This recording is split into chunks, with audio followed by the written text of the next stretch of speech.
आप हर महीने पैसे कमाते हैं, लेकिन फिर भी महीने के आखिर में आपकी जेब खाली हो जाती है। आप बैठकर सोचते हैं कि आखिर मैंने ऐसा क्या खर्च किया।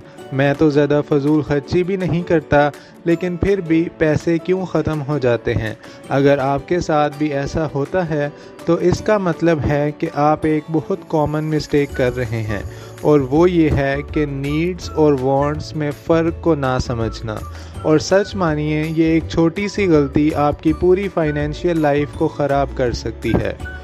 हम में से ज़्यादातर लोग समझते हैं कि अगर मेरी आमदनी बढ़ जाए तो मेरी प्रॉब्लम्स सॉल्व हो जाएंगी, लेकिन हकीकत दरअसल कुछ और है।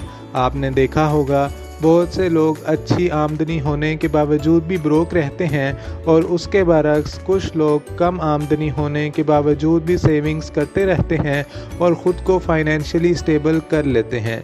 फ़र्क कहाँ है? फ़र्क इनकम में नहीं है, बल्कि फ़र्क है डिसीजन मेकिंग में। और याद रखिए कि डिसीजन मेकिंग डायरेक्टली डिपेंड करती है आपकी फाइनेंशियल अवेयरनेस पर।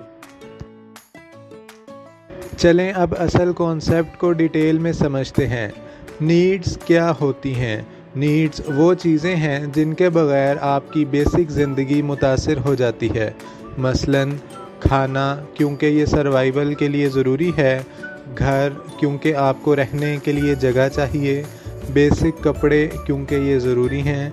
तालीम, क्योंकि ये आपके फ्यूचर के लिए अहम है। और सेहत, क्योंकि ये सबसे बड़ी प्रायोरिटी है। यानी नीड्स वो चीज़ें हैं जो आपको ज़िंदा रखने और बेसिक ज़िंदगी गुजारने के लिए ज़रूरी हैं।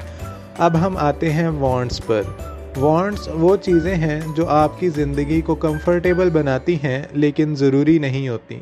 मसलन महंगा मोबाइल, ब्रांडेड कपड़े, बार बार बाहर का खाना खाना, अननेसेसरी किस्म की सब्सक्रिप्शंस और लग्जरी लाइफस्टाइल। ये सब अच्छी चीज़ें हैं, लेकिन ये ज़रूरी नहीं है।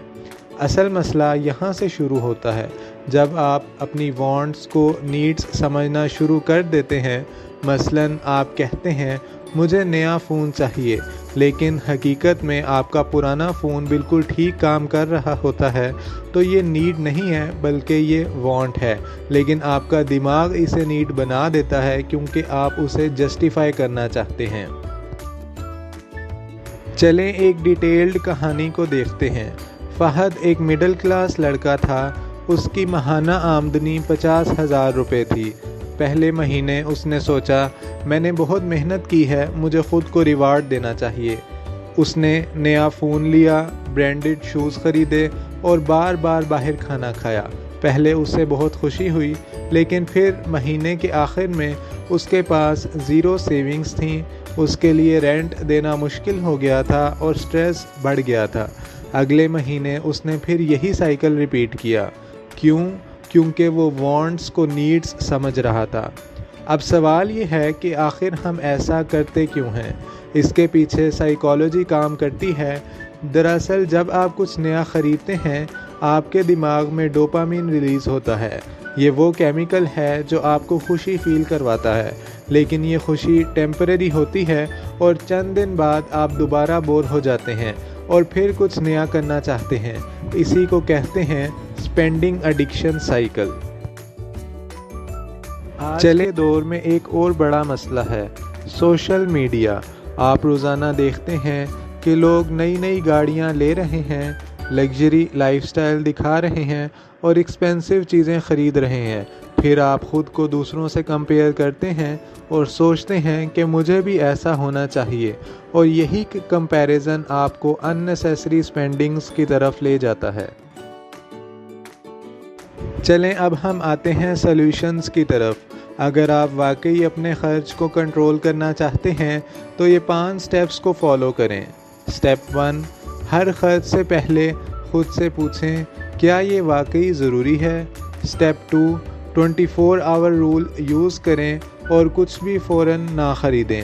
स्टेप 3, बजट बनाएं, अपनी इनकम को डिवाइड करें और अपनी इनकम को 3 हिस्सों में डिवाइड करें, needs, savings and wants. Step 4, cash को इस्तेमाल करें ताकि आपको खर्च का एहसास हो।